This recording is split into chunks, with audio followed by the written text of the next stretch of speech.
Space-time never existed. I don't mean it doesn't exist now or that it came into being at the Big Bang. I mean it never existed at all, not even for a moment, not anywhere in the universe. Space-time is not real. It never was real. It's an illusion, a useful fiction, an emergent description of something completely different. This sounds insane, I know. You're sitting somewhere right now, occupying a position in space, experiencing the flow of time. How can I possibly say space-time never existed? But after decades of working on quantum mechanics, black holes, string theory, and the holographic principle, I've become convinced this is true. Space-time is not fundamental. It's emergent, and something that's emergent never really existed in the first place. Let me explain what I mean and why the evidence for this is overwhelming. First, let me clarify what I mean by never existed. I'm not saying space-time is a complete fiction with no relationship to reality. I'm saying it's like temperature or like waves on the ocean. These things are real at the macroscopic level, real as emergent phenomena, but they're not fundamental. They arise from something more basic. Temperature is the average kinetic energy of molecules. It's real in the sense that you can measure it, feel it, use it in calculations, but individual molecules don't have temperature. Temperature only exists when you have many molecules and you coarse grain, when you average over microscopic details. Before there were many molecules, before there was a macroscopic system to average over, there was no temperature, not because temperature came into existence later, but because temperature is an emergent property that only makes sense at a certain scale. Space-time is like this. It's an emergent property of quantum information, quantum entanglement, degrees of freedom we don't fully understand yet. Before you have the right organization of quantum information, there's no space-time. And by before, I don't mean temporally before, because time itself is part of what's emergent. Space-time never existed as a fundamental entity. It exists only as an emergent description, and emergent things aren't real in a fundamental sense. Let me tell you how I came to believe this. It started with black holes and the information paradox. When Stephen Hawking showed that black holes radiate and evaporate, he concluded that information is destroyed. Anything that falls into a black hole is lost forever when the black hole evaporates. But this violates quantum mechanics, which says information must be conserved. So either quantum mechanics is wrong, or something is wrong with our understanding of black holes. I spent years arguing with Hawking about this. The resolution I came to is that the interior of a black hole is not a real independent region of space. All the information about the black hole, about everything that ever fell in, is encoded on the two-dimensional event horizon. The interior is a holographic projection from the horizon, but if the interior of a black hole isn't real, if it's just a derived description of horizon information, then what about space in general? If three-dimensional space can be illusory for black holes, maybe it's illusory everywhere. This led to the holographic principle, which Gerard Hooft and I developed. The principle says that all the information in a volume of space is encoded on the boundary of that volume.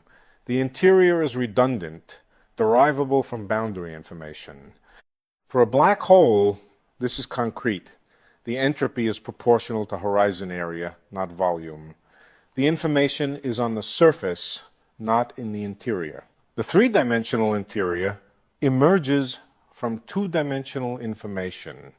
And if this applies to black holes, it probably applies everywhere. Our entire three-dimensional universe might be a holographic projection from information on a two-dimensional surface. The third dimension of space might never have existed as a fundamental entity. Space, at least one dimension of it, is emergent. It never existed fundamentally. Then came the ADS CFT correspondence, discovered by Juan Malvasena in 1997. This was the proof we needed. Maldacena showed that a gravitational theory in a space with 3 spatial dimensions is exactly equivalent to a quantum field theory on the 2-dimensional boundary of that space. In the boundary theory, there's no bulk space. There are just quantum fields living on a 2-dimensional surface, no third dimension, no interior, just the boundary.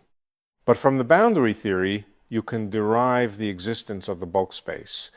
The interior emerges from entanglement patterns in the boundary quantum fields. Space itself emerges from quantum information. This proves the concept. Space can emerge from non-spatial quantum information, and if it emerges, it never existed fundamentally. The boundary theory is the reality, the bulk space is the illusion. In add CFT, space literally never existed at the fundamental level. The fundamental description has one fewer spatial dimension. Space in the bulk is an emergent derived concept. Now, our universe isn't exactly add space, so we don't have a complete holographic description for our universe yet, but the principle should apply. The mathematics is too beautiful, too powerful, too explanatory to be a coincidence. If space can emerge in ADS CFT, it probably emerges in our universe too, and if it emerges, it never existed fundamentally. Let me tell you about another reason space-time never existed. Quantum entanglement creates geometry. This is one of the most profound insights from AD, CFT, and subsequent work. The distance between 2 points in the emergent bulk space is related to how entangled the corresponding regions in the boundary theory are. Strongly entangled regions correspond to nearby points in space. Weakly entangled regions correspond to distant points. This is made precise by the Ryu-Takayanagi formula. The entanglement entropy of a region in the boundary theory equals the area of a minimal surface in the bulk dividing that region from its complement. Think about what this means. Space, geometry, distance, all of these emerge from entanglement patterns. At the boundary level, there's no space. There's just quantum information, qubits entangled with each other in complex ways. When you have the right entanglement structure, when quantum information is organized in certain patterns, the appearance of space emerges. You can describe the same physics using the language of geometry of points separated by distances. But the space is not fundamental. It never existed before the entanglement pattern existed, and the entanglement pattern is not spatial. It's just relationships between quantum degrees of freedom. Space emerges from entanglement. Before entanglement organized itself appropriately, there was no space. Space never existed as a thing in itself. It's always been a description of entanglement patterns. Now let me address time. If space is emergent, what about time? And here the situation is even more radical. Time might not exist, even as an emergent phenomenon in the usual sense. At the fundamental level, in the deepest quantum description, there might be no time at all. The Wheeler-DeWitt equation, which tries to describe quantum cosmology, has no time in it. The wave function of the universe doesn't evolve in time. It just is. Time emerges when you divide the universe into subsystems, when you use part of the universe as a clock to track changes in the rest. Different divisions give different notions of time. But at the fundamental level, there's no time. This is deeply weird. Our entire experience is temporal. We age, we remember the past, we anticipate the future, but that experience might be an illusion, an emergent property of how we, as subsystems of the universe, correlate our internal states with external events. Time never existed as a fundamental flow. It emerges from correlations in a timeless quantum state. And there's another aspect. The arrow of time, the direction from past to future, is thermodynamic. It's defined by entropy increase. Low entropy is past, high entropy is future. But entropy is a coarse-grained concept. It's about our ignorance of microscopic details. At the fundamental microscopic level, dynamics are time-symmetric. There's no arrow. The arrow of time emerges when you coarse-grain, when you average over unobserved degrees of freedom. It's not a fundamental feature of time itself. So time never existed as a fundamental directed flow.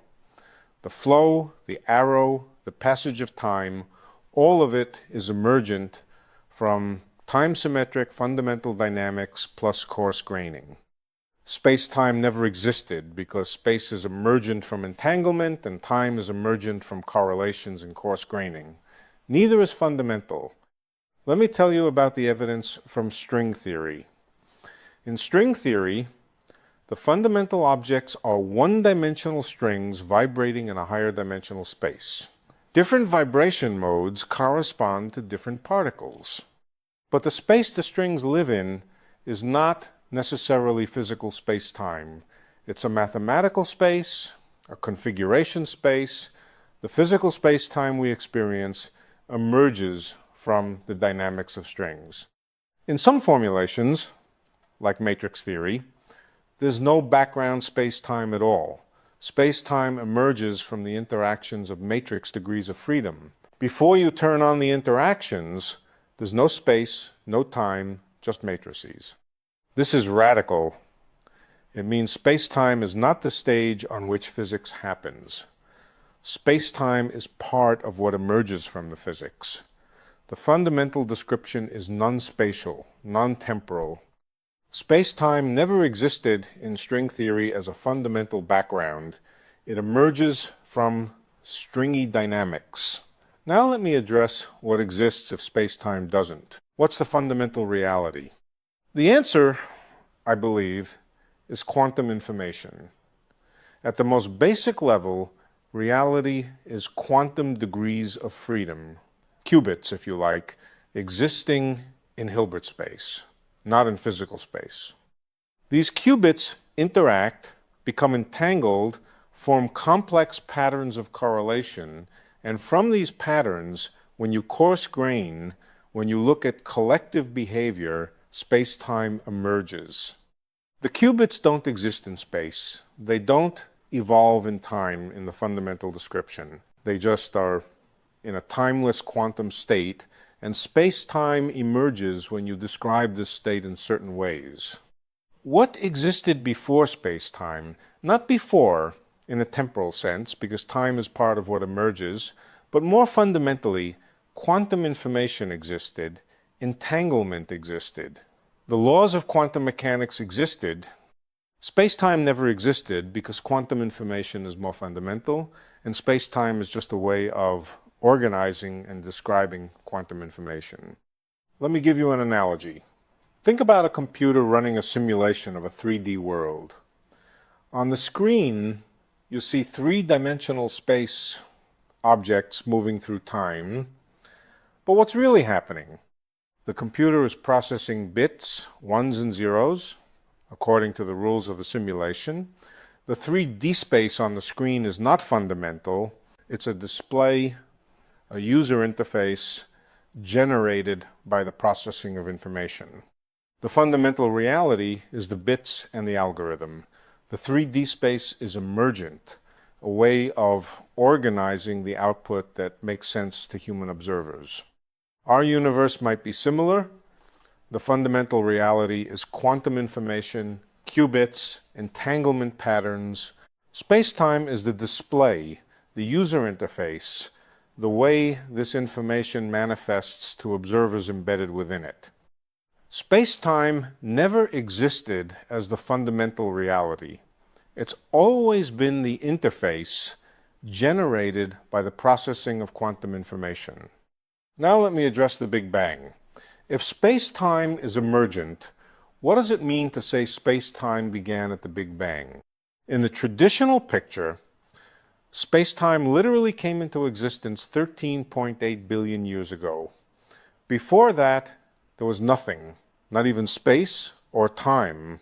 The Big Bang is the beginning of space-time itself. But if space-time is emergent, this picture changes. The fundamental quantum state might be timeless, existing in a sense independent of the space-time that emerges from it. The Big Bang is not the beginning of existence. It's the beginning of the emergent space-time description. It's the point where space-time emerges from the timeless quantum state, where the approximation of classical geometry becomes valid. Before the Big Bang, in the fundamental description, there was quantum information in some configuration. There was no space, no time, but there was quantum structure. The Big Bang is an emergent phenomenon, the birth of space-time, as a useful description, not the birth of reality itself. Space-time never existed before the Big Bang, because space-time itself is emergent, and what's fundamental is the timeless quantum state. Let me tell you about another implication. The Planck scale. At distances around 10, negative 35 meters, energies around 10, 19 GeV, quantum gravity effects become important. This is the Planck scale. At this scale, our smooth notion of space-time breaks down. Space becomes foamy, fluctuating, uncertain. Time becomes ill-defined. The classical geometry of general relativity fails. Why does space-time break down at the Planck scale? Because that's the scale where the emergent description fails, where you're probing close enough to the fundamental degrees of freedom that the approximation of smooth space-time stops working. It's like zooming in on a photograph. From far away, it looks smooth, continuous, but zoom in enough and you see discrete pixels. The smoothness was an illusion of coarse graining. Space-time is smooth at large scales because you're averaging over many fundamental degrees of freedom. At the Planck scale, you're seeing the individual degrees of freedom and the smoothness disappears. Space-time never existed as a smooth continuum. It's always been a coarse-grained description of discrete quantum information. Now let me address what this means for general relativity. Einstein's theory is one of the most beautiful theories in physics. Space-time is dynamical, curved by matter and energy. Gravity is geometry. But general relativity is a classical theory, assuming smooth space-time. If space-time is emergent, then general relativity is an emergent theory, valid in the limit where quantum effects are small and you can coarse grain. Einstein's equations are not fundamental laws. They're effective equations describing the dynamics of emergent space-time geometry. The fundamental laws govern quantum information, and Einstein's equations emerge from them. This is not diminishing Einstein's achievement. It's understanding its place in the hierarchy of theories. General relativity is correct as an emergent description, fantastically successful in its domain, but it's not fundamental. Space-time never existed at the fundamental level, so the theory describing space-time geometry, however beautiful, cannot be fundamental. Let me tell you about ER equals EPR, the idea Juan Maldacena and I proposed. ER stands for Einstein-Rosen bridges, wormholes connecting distant points in space. EPR stands for Einstein-Podolsky-Rosen, entangled quantum states. Our proposal, they're the same thing. When two quantum systems are entangled, there's a wormhole connecting them. Entanglement and wormholes are two descriptions of the same phenomenon. Think about what this means. Wormholes are geometric features of space-time. Entanglement is quantum informational features of quantum states. If they're the same, then geometry is made of quantum information. The space-time connection, the wormhole, is really just quantum entanglement described in geometric language. The geometry emerges from the entanglement. Space-time never existed as a geometric entity. It's always been quantum information, and geometry is just a way of talking about entanglement patterns. Now let me address consciousness and observers. If space-time is emergent, what does it mean that we experience ourselves as existing in space, persisting through time? We're physical systems made of matter, which is made of quantum fields, which are excitations of underlying quantum degrees of freedom. We're patterns in quantum information. Our experience of space-time is how those patterns perceive their own structure. We're embedded in the emergent description, and from our perspective within it, space-time seems real. But it's like a character in a video game experiencing the game world as real. The 3D space in the game is generated by code, by information processing. The character's experience doesn't make the space fundamental. We experience space-time because we're emergent structures in an emergent description. Our consciousness is part of the emergent level, not the fundamental level. Space-time never existed independently of observers, and observers themselves are emergent patterns in quantum information. Let me tell you about the implications for causality. In space-time, causality is clear. Events at one location can affect events in the future light cone, but not outside it. Cause and effect are local, limited by the speed of light. But if space-time is emergent, causality might be emergent too. At the fundamental level, in the quantum information description, there might be no space-time structure, hence no light cones, hence no clear notion of causality. Causality emerges along with space-time. It's a feature of the emergent description, not a fundamental constraint. This doesn't mean anything goes. The fundamental quantum evolution is unitary, deterministic in a quantum sense. But the notion of causal relationships between events in space-time emerges from this more fundamental determinism. Space-time never existed, and causality as we understand it never existed fundamentally. Both are emergent structures. Now let me address the evidence from quantum error correction. Recent work has shown deep connections between quantum error correction codes and the emergence of space-time in AD-CFT. In quantum error correction, you encode logical qubits in physical qubits in such a way that errors can be detected and corrected. The encoding has a structure where logical information is protected by being distributed across physical qubits. It turns out that the emergence of bulk space-time from boundary quantum information in ADS, CFT, has exactly this structure. The bulk is an error-correcting code for boundary information. This means space-time emergence is intimately connected to information protection, to how quantum information organizes itself to be robust against loss. Space-time is not a pre-existing stage. It's an emergent structure that arises when quantum information organizes itself in error-correcting ways. Space-time never existed as a given. It emerges as a way of protecting quantum information. Let me tell you about complexity and its connection to space-time. There's growing evidence that the computational complexity of a quantum state is related to the volume of space-time in certain holographic descriptions. As time passes in the boundary theory, the quantum state becomes more complex, harder to prepare from a simple initial state, and correspondingly, the volume of a certain region in the bulk grows. This suggests that time, or at least one notion of time, is related to growing complexity. The forward direction of time is the direction of increasing complexity, and space, or at least volume in space, is related to complexity. More complex states correspond to larger volumes. Space-time never existed as a fundamental arena. It's a way of describing the complexity structure of quantum states. Now let me address what this means for the future of physics. If space-time is emergent, our goal is not to quantize space-time, not to find the quantum theory of space-time geometry. Our goal is to understand the fundamental quantum information theory from which space-time emerges, to understand the degrees of freedom, the entanglement patterns, the dynamics that give rise to the illusion of smooth geometry.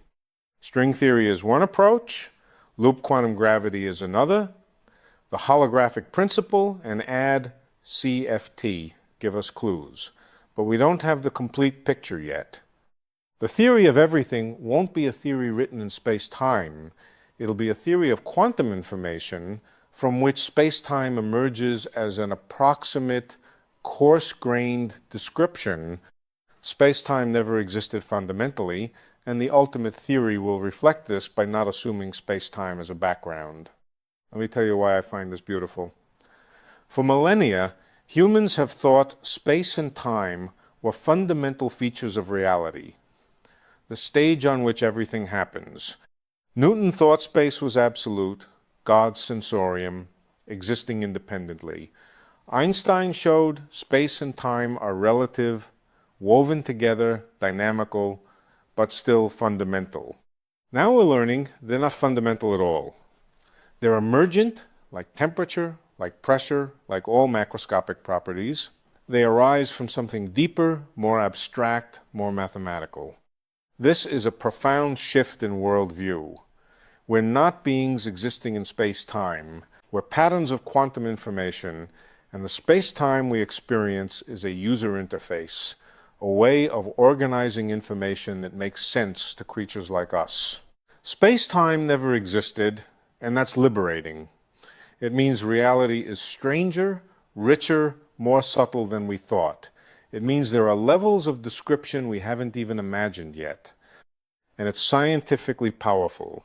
Understanding that space-time is emergent helps us resolve paradoxes like the black hole information problem. It guides us toward quantum gravity. It reveals deep connections between quantum information theory and geometry. Space-time never existed, and recognizing this is one of the great intellectual achievements of modern physics. Now let me address objections. You might say, I'm sitting in space right now. I'm experiencing time passing. How can you say these don't exist? They exist at the emergent level. Your experience is real as an emergent phenomenon, but emergent doesn't mean fundamental. Water waves exist. You can see them, measure them, surf on them, but waves are not fundamental. They're patterns of water molecules moving collectively. The wave is real at the macroscopic level, but not fundamental. Space-time is real at the macroscopic level. Your experience of it is genuine. But it's not fundamental. It's an emergent pattern of quantum information. Saying space-time never existed doesn't invalidate your experience. It contextualizes it, shows that your experience is of an emergent level, not the fundamental reality. Another objection? If space-time is emergent, why does it seem so solid, so real, so unavoidable? Because you're an emergent structure. In the emergent description, you're made of the same emergent space-time you're experiencing. From your embedded perspective, it's completely real.